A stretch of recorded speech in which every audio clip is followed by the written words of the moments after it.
एक विवाह ऐसा भी भाग 6।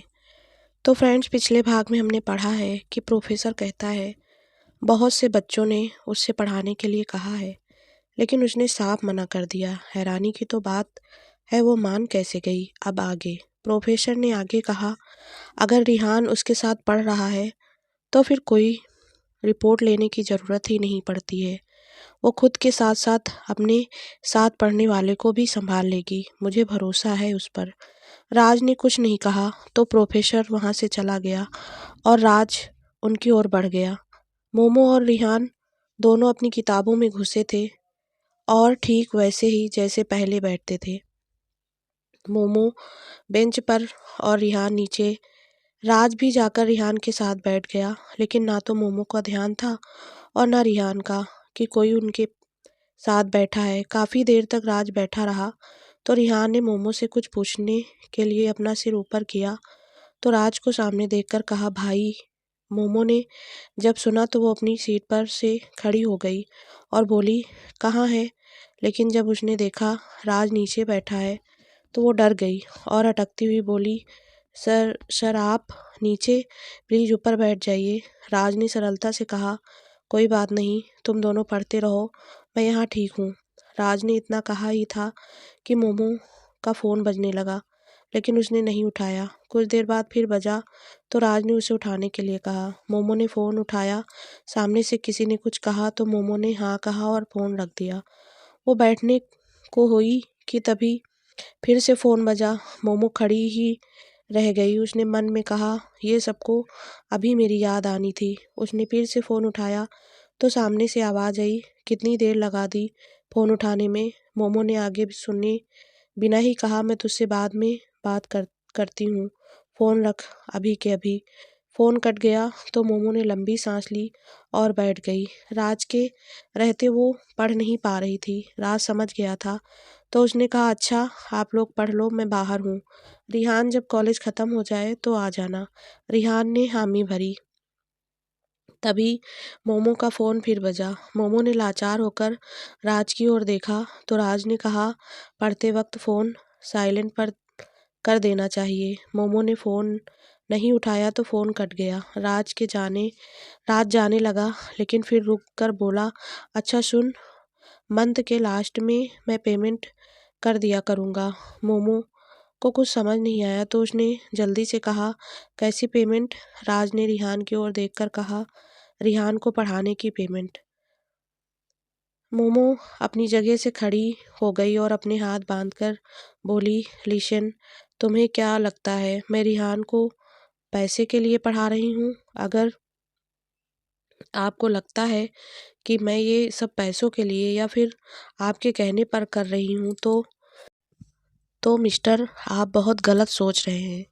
आपको वहम है कि मैं आपके डर या आपके अमीर होने की वजह से कर रही हूँ। मोमो ने अब राज की आंखों में देखकर और बड़े ही एटीट्यूड से कहा, मैं रिहान को पढ़ा रही हूँ तो उसकी काबिलियत पर, उसमें पढ़ने का जुनून है, इसीलिए मैंने सबको मना कर दिया था पढ़ाने के लिए, रिहान को भी। लेकिन उसकी जिद के आगे मुझे झुकना पड़ा और सब तो मेरे एक बार कहने से ही चले गए थे, लेकिन ये डेली आता था। यही वजह है कि आज हम दोनों साथ पढ़ रहे हैं। राज ने आज मोमो में एक समझदार लड़की नजर आई तो वो मुस्कुरा दिया और चला गया। राज के जाते ही मोमो की सभी दोस्त वहाँ आ गई और सब बातें करने लगे। मोमो ने राज और खुद के बीच हुई बातें किसी को नहीं बताई और ना ही रिहान ने कुछ कहा। कुछ देर बाद उन सबके पास एक लड़की आई और जोर से बोली, हेलो मोमो दी। मोमो ने जब उस लड़की को देखा तो आंखें बड़ी करके उसे देखने लगी और बोली, रितु तू यहाँ क्या कर रही है। रितु ने मोमो को देखते हुए कहा, मेरा कॉलेज है ये, पढ़ने आई हूँ मैं भी। सब मोमो और रितु को देख रहे थे तो मोमो ने कहा, फ्रेंड्स ये मेरे मामा जी की लड़की है रितु। सब ने मुस्कुराकर उसे हेलो कहा तो रितु बोली, मैंने फर्स्ट ईयर में एडमिशन लिया है। पहले मैं इसीलिए नहीं आई क्योंकि मेरी दोस्त की शादी थी तो उसमें बिजी थी। आज जब आई तो पता चला आप भी यहाँ ही हो, तो मैंने आपको ढूँढ लिया। क्योंकि आप टॉपर हो तो कोई परेशानी भी नहीं हुई आपको ढूँढने में। रितु ने मुरझाए से चेहरे से कहा, वैसे तो ठीक था, लेकिन कोई दोस्त ही नहीं बना यहाँ। सब अपने-अपने में बिजी रहते हैं। सब मुस्कुरा दिए तो रुचिका ने कहा, अच्छा कॉलेज का पहला दिन कैसा रहा? मोमो ने हँसते हुए कहा, कॉलेज लाइफ ऐसी ही होती है। आप खुद में बिजी रहते हैं, लेकिन तू हमारे साथ रह सकती है। जब भी फ्री हो यहाँ आ जाया कर। रितु ने खुश होकर कहा, ओके दी, अब मैं चलती हूँ। Bye everyone. सबने रितु को बाय किया तो वो चली गई। रितु को जाते ही वे सब भी घर के लिए निकल गई। उनके कुछ देर बाद रिहान भी आ गया, जहाँ राज उसका इंतजार कर रहा था। रिहान जाकर राज की गाड़ी के साथ गाड़ी में बैठ गया, लेकिन राज का ध्यान तो कहीं और था। वो स्टैंड पर खड़ी मोमो को देख रहा था। रिहान ने उसे चलने को कहा तो राज ने कहा, रवि गाड़ी लेकर आ रहा है, आज तू उसके साथ जा घर, मुझे काम है। मैं बाद में आता हूँ थोड़ी देर में। रिहान ने बिना बहस किए कहा, ओके भाई। रवि जो राज के लिए काम करता था, वो रिहान को लेने आया तो रिहान उसके साथ चला गया। राज वहाँ से जाने वाला था कि उसकी नज़र फिर मोमो पर पड़ी। अब तो वो अकेले स्टैंड पर खड़ी थी। उसकी सब दोस्त जा चुकी थी। मोमो को देखकर लग रहा था वो बेसब्री से किसी का इंतजार कर रही है। राज भी वहीं रुक गया और मोमो के जाने का इंतजार करने लगा। कुछ देर बाद एक लड़का मोमो के सामने आकर रुका। उसके पास बुलेट बाइक थी। मोमो उसे देखकर बहुत ज़्यादा खुश हो गई। तो लड़के ने उससे कुछ बात करनी करी तो मोमो खुश होकर उसके पीछे बैठ गई और पीछे से उसे हक कर लिया। राज को ये देखकर गुस्सा आया। उसका हाथ स्टीयरिंग पर कस गया, लेकिन वो कुछ नहीं कर पाया। अब राज उन दोनों को फॉलो करने लगा तो लड़के ने एक मॉल के बाहर बाइक रोकी और दोनों मॉल के अंदर चले गए। राज ने मन में कहा, बॉयफ्रेंड बॉयफ्रेंड होगा तभी तो इतनी खुशी से घूम रही है। जब तक वो दोनों बाहर नहीं आए, राज वहीं खड़ा रहा। उनके आते ही वो फिर उन्हें फॉलो करने लगा। मोमो और वो लड़का काफ़ी देर तक घूमते रहे और फिर मोमो घर की ओर बढ़ गए। राज भी उनके पीछे ही था। लड़के ने मोमो को एक जगह उतारा और उसे गले लगाकर वापस चला गया। मोमो ने किसी को फ़ोन पर बात की और धीरे-धीरे सड़क की साइड में चलने लगी। राज भी उसके पीछे चलने लगा और सोचने लगा, अगर कोई रिलेटिव होता तो घर छोड़कर आता, यूँ रास्ते में छोड़कर नहीं जाता। पक्का ये उसका बॉयफ्रेंड है। मोमो सड़क के एक ओर चल रही थी कि पीछे से एक लड़का आया और उससे बात करने लगा। राज ये सब देख रहा था, लेकिन उसे कुछ सुनाई नहीं दे रहा था। उसने मन ही मन सोचा, ये लड़की भी और की जैसी ही है, एक जाता है तो दूसरा आता है। राज वहाँ से जाने को हुआ तो उसने देखा मोमो उस लड़के को उंगली दिखाकर उसे धमका रही थी और जब वो लड़का नहीं गया तो मोमो ने उस लड़के को थप्पड़ रसीद कर दिया और वहाँ से आगे बढ़ गई। राज ने ये देखा तो वहीं पर रुक गया और मोमो के पीछे जाने लगा। राज की गाड़ी जैसे ही उस लड़के के सामने से गुजरी, वो लड़का फ़ोन पर किसी से बात कर रहा था और वो भी बहुत ही गुस्से में था। राज आगे बढ़ गया और मोमो को फॉलो करने लगा। राज मोमो को पीछा करते हुए उसके साथ साथ चलने लगा था। अब आगे राज बहुत धीरे धीरे गाड़ी चला रहा था ताकि किसी को लगे ना कि वो मोमो का पीछा कर रहा है। ऐसे ही चलते चलते राज ने देखा उसके साइड से एक बोलेरो बहुत तेजी से निकली है। राज ने बोलेरो की ओर देखा जो मोमो के एकदम करीब जाकर रुक गई। मोमो को कुछ समझ नहीं आया। उसने 2 कदम पीछे ले लिए, लेकिन तभी गाड़ी से 2 लड़के उतरे और मोमो को गाड़ी की ओर खींचने लगे। मोमो ने चिल्लाना चाहा तो एक ने उसके मुंह पर हाथ रख दिया और उससे गाड़ी में धकेल दिया। ये सब देखकर राज का खून खौल उठा। उसके हाथ स्टीयरिंग पर कस गए। बोलेरो आगे बढ़ गई तो राज ने अपनी गाड़ी उसके पीछे लगा दी। बोलेरो एक सुनसान सी जगह पर जाकर रुक गई, जहाँ एक बिल्डिंग आधी बनी थी और उसका काम बंद पड़ा था। वहाँ कोई नहीं था। उन लड़कों ने मोमो को बाहर निकाला और उस बिल्डिंग में ले गए। राज ने देखा उसके सामने से बोलेरो गायब हो गई तो वो कार से उतर गया और इधर उधर देखने लगा। कुछ दूरी पर उसे वही बिल्डिंग दिखाई दी जहाँ वो बोलेरो खड़ी थी। राज ने उस ओर गाड़ी घुमा दी। वो बोलेरो के पास पहुंचा लेकिन उसे वहाँ कोई नहीं दिखा। उसने अपनी कार से एक गन निकालकर अपने पीछे लगा ली और आगे बढ़ गया। मोमो के सामने 4 लड़के खड़े थे जिनमें से एक लड़का वही था जो कुछ देर पहले मोमो से थप्पड़ खा चुका था। उसने अपने गाल पर हाथ रखकर मोमो को देखते हुए कहा, एक महीने से इंतजार करवाया है तूने, कभी मौका ही नहीं मिला। तू रोज उस लड़के के साथ चली जाती थी लेकिन आज मुझे मौका मिला है और तूने मुझे थप्पड़ मार दिया। ये बहुत महंगा पड़ गया तुझे। अब मैं तेरी वो हालत करूँगा कि तू किसी को मुंह दिखाने लायक नहीं रहेगी। पहले मैंने प्यार से तुझे प्रपोज किया था ना, लेकिन तू नहीं मानी। अब हम मजे लेंगे। ये कहकर वे सभी लड़के हंसने लगे। मोमो डर के मारे कुछ नहीं बोली तो वो लड़का मोमो की ओर बढ़ने लगा। बाकी तीनों लड़के मोमो को हैवान की तरह घूर रहे थे। मोमो डर कर पीछे होती गई और वो लड़का आगे बढ़ता गया। आखिर में मोमो दीवार से सट गई। अब तो वो पीछे नहीं जा सकती थी। लड़का मोमो के बिल्कुल करीब आ गया तो मोमो ने आंखें बंद करके सिर नीचे झुका लिया। काफ़ी देर तक जब कोई रिएक्ट नहीं हुआ तो मोमो ने ऊपर देखा। राज उस लड़के का हाथ मजबूती से पकड़ कर रखा था। लड़के अपना हाथ छुड़ाने की कोशिश में था। राज ने हाथ नहीं छोड़ा बल्कि उसका दूसरा हाथ से पकड़कर तोड़ दिया। मोमो ने अपने हाथ चेहरे पर रख लिए। वो डरी तो पहले ही थी और अब ज़्यादा डर गई थी। हाथ टूटने से लड़का कराह उठा और ज़मीन पर बैठ गया। बाकी 3 लड़कों ने देखा तो उनमें से एक आया और राज पर हाथ उठाने लगा।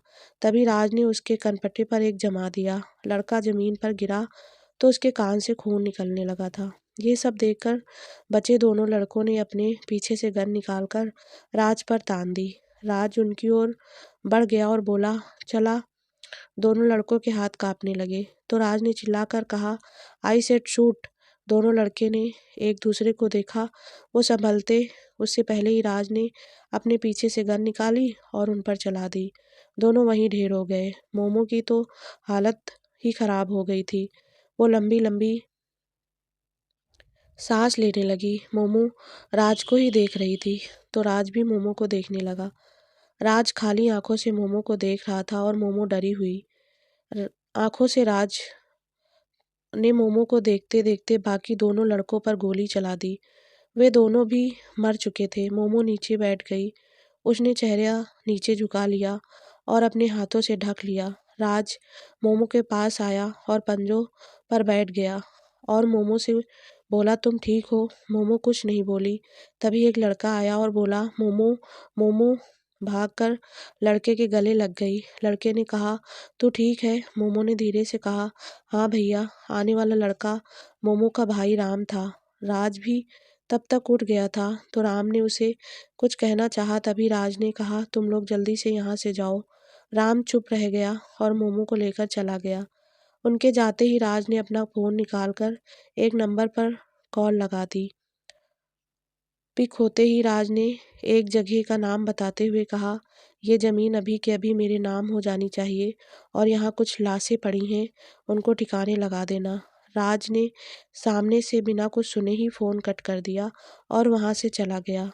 राम मोमो को घर ले आया तो मोमो सीधे अपने रूम में गई और अंदर से बंद कर लिया। राम ने दरवाज़ा खटखटाया लेकिन उसने नहीं खोला। तभी उसकी माँ कल्पना आई और राम पर भड़कती हुई बोली, अब क्या हुआ है इस महारानी को? राम ने उन्हें कुछ बताना चाहा लेकिन वो चुप रहा। तो कल्पना फिर से बोली, रोज इसके नए नए नाटक रहते हैं, पता नहीं कब पीछा छूटेगा इससे। राम ने जोर से कहा, माँ वो तो आपको कभी परेशान भी नहीं करती, फिर भी आप उससे इतनी नफरत क्यों करती हैं? कल्पना ने गुस्से से कहा, मुझे पसंद नहीं है ये लड़की। राम वो आपकी बेटी है, आपने जन्म दिया है उसे। कल्पना ने जाते हुए कहा, उसकी जगह एक बेटा और हो जाता तो मैं खुश होती। मेरे घर में शोर नहीं होना चाहिए। ये कहकर कल्पना वहाँ से चली गई तो राम फिर से मोमो को दरवाज़ा खोलने के लिए कहने लगा, लेकिन अंदर से कोई प्रतिक्रिया नहीं हुई। अब राम को घबराहट होने लगी कि कहीं वो कुछ कर ना ले खुद को। राज ने मोमो को बचा लिया था और राम उसे घर ले आया था। घर आते ही मोमो ने खुद को कमरे में बंद कर लिया। राम ने बहुत कोशिश करी, लेकिन उसने दरवाज़ा नहीं खोला। राम ने फ़ोन निकाला और रुचिका को फ़ोन लगाया। एक रिंग जाते ही रुचिका ने फ़ोन उठा लिया तो राम ने जल्दी से उसे घर आने को कहा। रुचि ने घबराकर कहा, सब ठीक तो है ना भाई? राम ने उदास होकर कहा, मोमो ठीक नहीं है। रुचि ने घबराते हुए कहा, क्या हुआ उसे? राम ने उसकी बात सुने बिना ही कहा, सुन, तू अकेली मत आ, मैं लेने आता हूँ तुझे। राम ने बिना जवाब सुने ही फ़ोन काट दिया और रुचि को लेने के लिए निकल गया। राम रुचि के घर पहुंचा तो वो पहले से ही बाहर खड़ी थी। रुचि ने कुछ बोलना चाहा कि तभी राम ने उसे जल्दी बैठने को कहा तो वो चुपचाप बैठ गई। रुचि ने थोड़ा डरते हुए कहा, अब मुझे कुछ बताओगे आप? राम ने सामने देखते हुए कहा, मोमो ने खुद को कमरे में बंद कर लिया है। रुचि का दिल बैठ सा गया। उसने बड़ी मुश्किल से कहा, क्यों? राम, जब मैं उसे लेने गया तो वो वहाँ नहीं थी क्योंकि मैं थोड़ा लेट हो गया था। उसने कहा था कि वो स्टैंड पर खड़ी है। जब मैं गया तो वो गायब थी। मैंने आसपास देखा तो कोई नहीं मिला। फिर मुझे गोली चलने की आवाज़ आई। मैं वहाँ गया तो मोमो मुझे वहाँ मिली। राम ने रुचिका को सब बता दिया तो रुचिका ने उसे जल्दी चलने के लिए कहा। कुछ देर बाद दोनों मोमो के कमरे के बाहर थे। रुचिका ने दरवाज़ा खटखटाया, लेकिन अंदर से कोई प्रतिक्रिया नहीं हुई। तो रुचिका ने रोते हुए कहा, मोमो प्लीज़ दरवाज़ा खोल यार, मुझे तेरी ज़रूरत है, प्लीज़ हेल्प मी यार। राम ने रुचिका को देखकर कहा, तू रो रही है, नौटंकी कर रही है? रुचिका ने राम को चुप कर रहने का इशारा किया। कुछ ही देर बाद दरवाज़ा खुल गया तो राम और रुचिका अंदर चले गए और एक बार फिर दरवाज़ा बंद हो गया। राज घर गया तो रिहान ने उससे पूछा, कहाँ गए थे भाई आप? राज को तो जैसे कुछ सुनाई ही नहीं दे रहा था। उसकी आंखों के सामने अब भी मोमो का डरा हुआ चेहरा घूम रहा था। रिहान ने फिर कहा, भाई? राज जैसे नींद से जाग गया हो और बोला, हाँ क्या हुआ? रिहान ने राज के कंधे पर हाथ रखकर कहा, आप ठीक तो हो ना? राज ने उठते हुए कहा, हाँ मुझे क्या होगा? राज अपने कमरे में चला गया तो रिहान ने खुद से कहा, आज भाई को क्या हो गया? खाना भी नहीं खाया, चलो थोड़ी देर बाद बात करूँगा।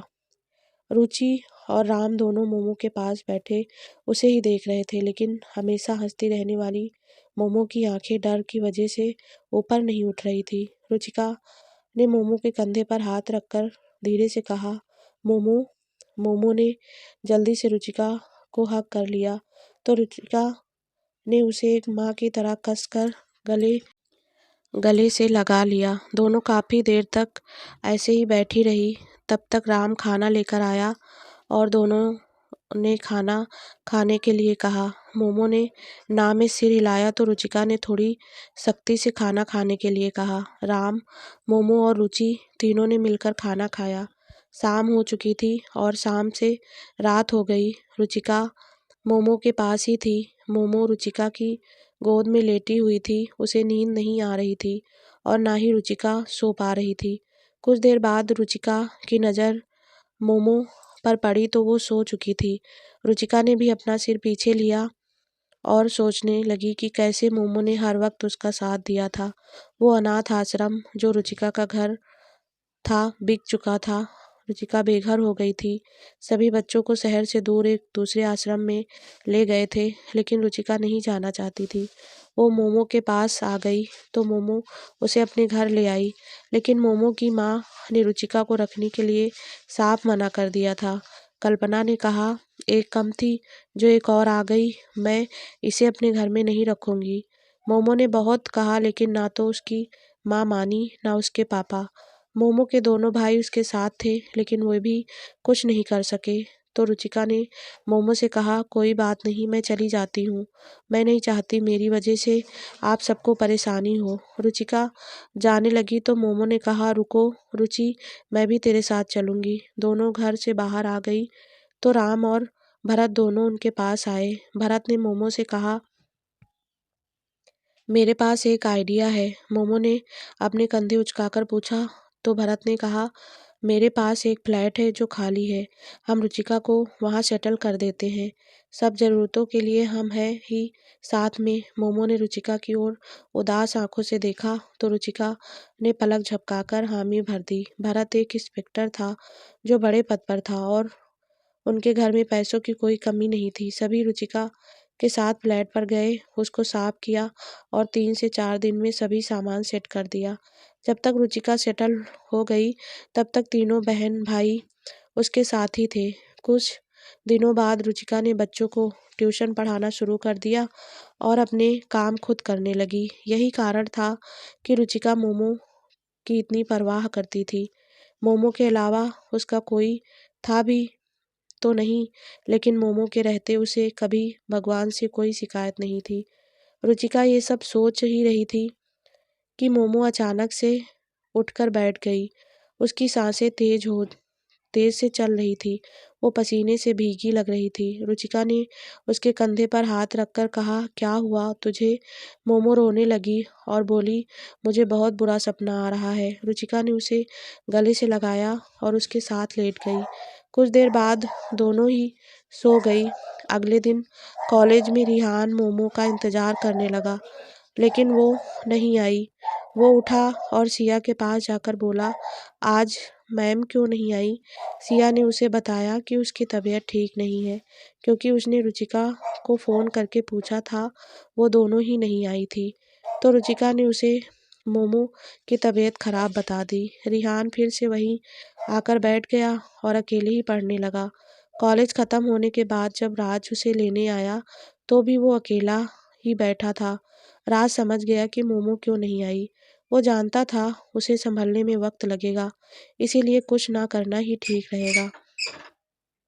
राज रिहान को लेकर घर आ गया तो रिहान थोड़ा उदास दिखाई दिया। राज ने उससे उदासी का कारण पूछा तो रिहान ने कुछ कुछ नहीं ऐसा ही कहकर बात टाल दी, जबकि वो मोमो को मिस कर रहा था। कुछ ही दिनों में उसे मोमो की आदत हो चुकी थी। रिहान मोमो को अपना गुरु दोस्त मानता था, इसीलिए वो उदास था।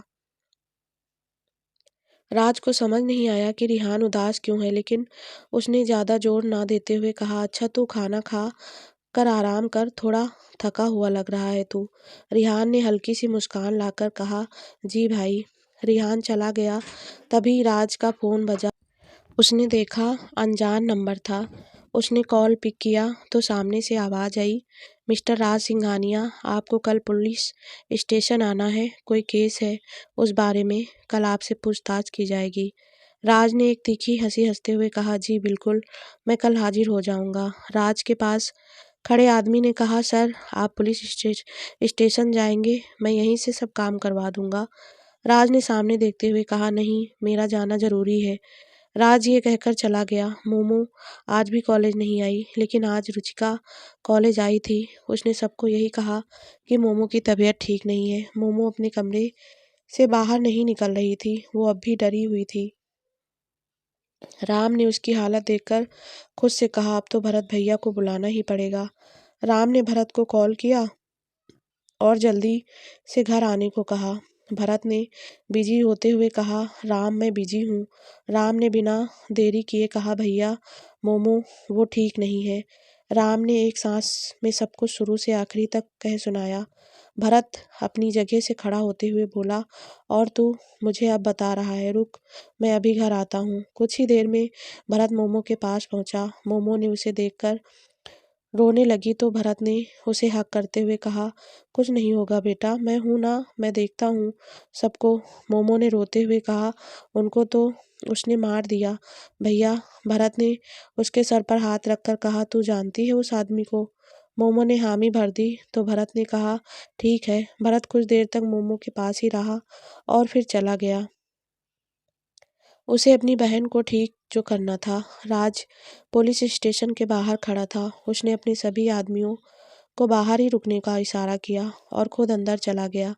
राज एक कैबिन में आया जहां एक ऑफिसर उसकी ओर पीठ किए खड़ा था। राज ने जाकर ऑफिसर से कहा, यस इंस्पेक्टर, आपने मुझे बुलाया था, कुछ काम था क्या? इंस्पेक्टर राज की ओर मुड़ा तो राज उसे देखते ही पहचान गया। ये वही लड़का था जो उस दिन मोमो के साथ था और मोमो उसके साथ घूम रही थी। राज ने उसे देखा तो उसको गुस्सा आने लगा, लेकिन वो चुप रहा। इंस्पेक्टर ने राज को बैठने के लिए कहा तो राज उसके सामने वाली चेयर पर बैठ गया। इंस्पेक्टर भी बैठ गया और राज की ओर देखकर बोला, मिस्टर राज, 2 दिन पहले आप राजीव गांधी हॉस्पिटल के पास में आधी बनी बिल्डिंग में क्यों गए थे? राज ने बड़ी ही नरमी से जवाब दिया, वो मैंने खरीदी थी, इसीलिए देखने के लिए और उसका काम आगे बढ़ाने के इरादे से गया था। राज ने अपना व्यवहार ऐसा बनाया मानो वो सब कुछ जानता हो कि अब उससे क्या सवाल होने वाला है। इंस्पेक्टर ने आगे कहा, देखिए सर, वहाँ से 4 लड़के गायब हुए हैं और लोगों ने आपको उस ओर जाते देखा है, इसीलिए हमारे साथ कोऑपरेट कीजिए। राज, आप जो पूछ रहे हैं वो मैं बता रहा हूँ, और अब क्या कर सकता हूँ? इंस्पेक्टर ने आगे कुछ नहीं पूछा और राज को जाने के लिए कह दिया। राज उठा और इंस्पेक्टर की आंखों में देखते हुए बोला, बात सुनो, तुम 2 दिन पहले जिस लड़की के साथ थे उससे दूर रहो। इंस्पेक्टर राज की ये बात सुनकर गुस्से से खड़ा हो गया और बोला, कहना क्या चाहते हो आप? और आप उस लड़की को कैसे जानते हैं? राज ने अकड़ कर कहा, बस कहा ना, उस लड़की से दूर रहो। इंस्पेक्टर भी अब ताव में आ गया और बोला, देखिए मिस्टर राज, ये मेरा पर्सनल मामला है, आप इस किस हक से कह रहे हैं कि मैं उससे दूर रहूं? राज इंस्पेक्टर की आंखों में देखता हुआ उसके बहुत करीब आ गया और उसके कंधे को सहलाते हुए बोला, क्योंकि प्यार है वो मेरा, इश्क है मुझे उससे, मैं नहीं जानता कब कैसे हुआ, लेकिन अब हो गया है तो उसके लिए जान दे सकता हूँ तो ले भी सकता हूँ। राज ने वापस मुड़ते हुए कहा, एक और बात, उन 4 लड़कों को मार दिया मैंने, जाओ कुछ कर सको तो कर लो। ये कहते हुए राज की आंखों में मोमो के लिए बेशुमार प्यार परवाह दिख रहा था। रात जाने लगा तो इंस्पेक्टर ने पीछे से कहा, मेरे और उस लड़की के बीच जो रिश्ता है वो तो सुनते जाओ, मिस्टर राज सिंघानिया। राज रुक गया लेकिन बिना मुड़े ही बोला, मुझे फर्क नहीं पड़ता तुम उसके क्या हो, अब वो मेरी है तो किसी और की बिल्कुल भी नहीं हो सकती। इंस्पेक्टर हंसने लगा तो राज गुस्से से मुड़ा। इंस्पेक्टर ने हंसते हुए कहा, मेरी बहन है वो, और मुझे लगता है तुम्हें अब मेरी ज़रूरत है। इंस्पेक्टर फिर हंसने लगा तो राज उसे खाली आंखों से देखने लगा। ये था भरत शर्मा, मोमो का बड़ा भाई। भरत ने एक बार फिर राज को बैठा लिया और बोला, मुझे नहीं पता था उस मैस के कीड़े को भी कोई इतनी मोहब्बत करेगा, लेकिन एक बात और, राज वो झल्ली है, पागल है, उसे प्यार करना कोई आम बात नहीं है। राज ने बिना किसी भाव के कहा, जानता हूँ। भरत ने फिर कहा, बिल्कुल नहीं जानते तुम उसे, यकीन मानो वो जैसी दिखती है वैसी बिल्कुल भी नहीं है। वो सबकी फीलिंग्स को समझ सकती है लेकिन खुद को बिल्कुल नहीं समझ सकती। मैं बता रहा हूँ, तुम उससे प्यार करके फंस जाओगे। राज ने मुस्कुराकर कहा, आम इंसान तो मुझे चाहिए ही नहीं। हाँ, मुझे उस मैथ्स के कीड़े से प्यार हो गया है और हमेशा रहेगा। भरत ने मुस्कुराते हुए कहा, मैं खुश हूँ कि मेरी बहन को इतना प्यार करने वाला इंसान मिला है। राज ने हंसते हुए कहा, अभी कहाँ मिला है, 2 दिन से मैंने उसे देखा तक नहीं है। भरत ने मुस्कुराकर कहा, चलो कल मिलवाते हैं आपको। कुछ देर बाद राज वहाँ से चला गया और भरत ने एक चैन की सांस ली। राज मोमो से प्यार करता है ये तो पता चल चुका था, लेकिन क्या वो मोमो को एहसास दिला पाएगा, उस पागल सी लड़की को? मोमो को कॉलेज गए 3 दिन हो गए थे, वो डर के मारे बाहर निकलना ही नहीं चाहती थी। आज भी रुचि कॉलेज अकेले ही जाकर वापस आ गई थी और रिहान, सिया, मोना उसका इंतजार ही करते रह गए। राज भी मोमो के आने का इंतजार करता रहा लेकिन वो नहीं आई। रुचिका, राम और मोमो तीनों रूम में बैठे थे और राम रुचिका मोमो को समझा रहे थे कि वो कब तक बाहर नहीं निकलेगी। वो दोनों बोले जा रहे थे और मोमो चुपचाप सुने जा रही थी। कुछ देर बाद भरत आया और उसने मोमो से गुस्सा होकर कहा, ये क्या बात हुई बेटा, एक पुलिस ऑफिसर की बहन होकर तू डर कर घर में बैठी है, ये तो ठीक बात नहीं है। मोमो भरत के गले लगकर रोने लगी तो भरत ने उसके सर पर हाथ रखकर कहा, देखो मोमो, ये दुनिया ना बहुत बुरी है, बहुत ही बुरी। यहाँ हमें संभल कर चलना होता है, बिना डरे। तुम इतनी जल्दी हिम्मत नहीं हार सकती, तुम इतनी कमज़ोर तो नहीं हो ना। तो दोस्तों, ये पार्ट यहीं समाप्त होता है। नेक्स्ट पार्ट जल्दी हमारे चैनल पर अपलोड होगा।